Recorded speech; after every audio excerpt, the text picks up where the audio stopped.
Dave, we have to start with some sad news today. And as a resident of Westchester, I'm feeling particularly sad about this because DMX, Earl Simmons, rap legend, Mm. passed away late last week. I think it was Friday. He'd been in the hospital after a drug overdose. I believe he had a heart attack, maybe potentially more than one, and was fighting for his life for about a week and finally passed away after there had been some false reports that he had passed away earlier in the week. Mm. Um, what was your reaction to all of this? Yeah, obviously very sad for a lot of reasons. I mean, in general, he was 50. That's just too young to be losing someone, right? I think that goes without saying. But yeah, I mean, DMX has not been one to avoid issues. He's had substance troubles in the past, legal issues in the past as well. So I wasn't surprised to see anything pop up like that, but to see him just straight up die is like, damn. Mhm. Again, I think it's just sad, and it's just a loss for the community because even though he wasn't exactly making the best work as far as late period rappers go, like he hasn't really made too much noise in a long time, but he still was really revered and moving in circles that you wanted to be a part of, right? Like seeing like clips being shared now of him talking to Jay-Z from like a year or two ago and just watching him shoot the shit with anyone, because he's one of a few that can really speak to a lot of, you know, his music experiences. It's just that's the kind of stuff you just wish wasn't lost. I think that at the end of the day.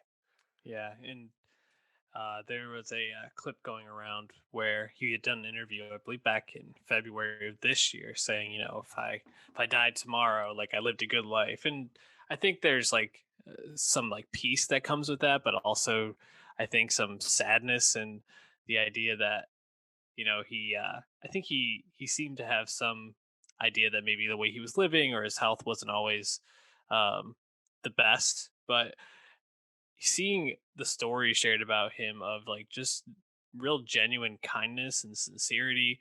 Um, there was a great one about he was first class on a plane with this woman and her teenage daughter and giving them tickets to their show and just having like a real awesome interaction. There's a great Twitter thread about that. I saw people posting the Rudolph the Red-Nosed Reindeer rendition that he does, which is just an all-time remix of that. Yeah. Yeah, I mean, he just seemed like a really good guy underneath the obviously tough guy rap persona that he Right. had. Seems like he was tough in a lot of ways too.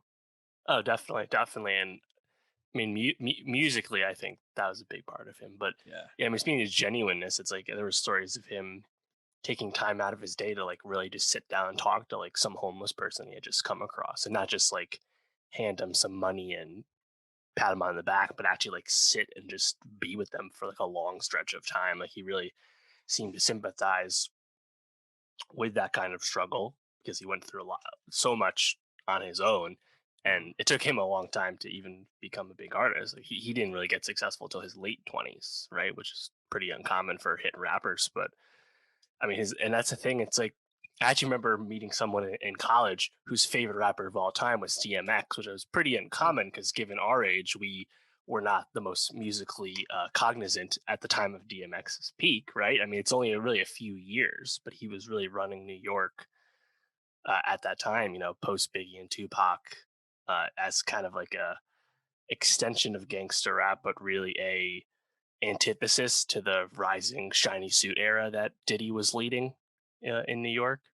And I mean, everyone knows the hits at this point, but really, I think those first three records that came out in '98 and '99 are really seminal and really influential. And I mean, you can see his influence still today. Like people like Denzel Curry and Mhm. JPEG Mafia, Rico Nasty, Slow Tie, even Exodus Tentacion, all cite DMX as a big influence. You can see that, right? Like no one really seemed to try and bite who DMX was. It didn't really seem like that's something you could do again because he was Mhm. really genuine in everything about him, and it's a big part of the music. Yeah, it's crazy 'cause when I think about DMX, certainly, some of some of his songs come to mind. You know, Riders Anthem, I think, is probably Mm. the number one for me. But his voice is just so unique. No one has that DMX growl, you know, Yeah, and the the bark. his yeah, and his ad libs too, were just always so good. What y'all really want? Like, it's Hmm. like things like that. Uh, yeah, I mean, larger than life figure, and feels like too often we're talking about these type of people burning out too soon. So Yeah, totally. Again, big like loss. MF Doom again randomly Yeah. died last year, like out of nowhere.